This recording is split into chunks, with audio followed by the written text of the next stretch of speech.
On one hand, they're getting the drugs off the streets. But on the other, are they putting drugs back out there on the streets? A Baltimore City police officer is in big trouble tonight, accused of running a big heroin ring. All right, Cheryl Connor is live with us right now, where this news has really rattled the department, has it not, Cheryl? It certainly has, Jamie and Kelly. The police department started that investigation against Daniel Red after the allegations surfaced. Red was approaching retirement, but now he could spend the rest of his life in prison.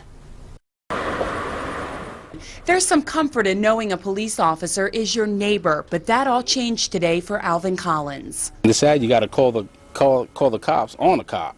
The home on Shamrock Avenue in northeast Baltimore, where 41-year-old Daniel Red lived and allegedly operated a heroin organization, became part of a federal investigation.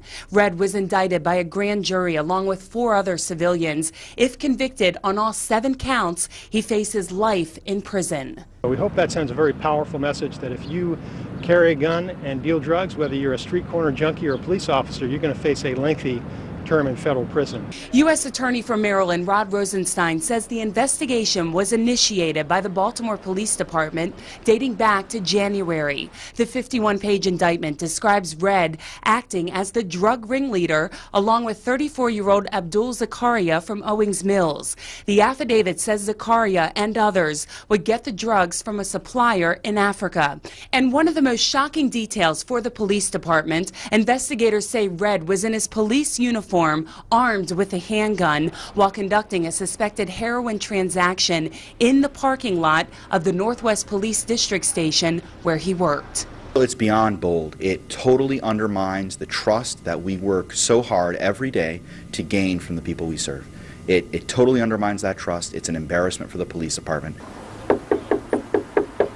No one answered at Red's home. Neighbors were told to stay inside as investigators searched 8 homes and 3 cars. They were there for about 2 hours and they came out with 2 boxes, so that was it. There are hours of wiretaps and surveillance video from the police station showing evidence of the alleged drug operation, bold and one that stunned neighbors. Did you see drug activity move in and out of that house? None. That's what I'm saying. Nothing. Nothing. I mean, the times I would see him, he's always by himself. He would come and he would go. He'd be in uniform, go to work.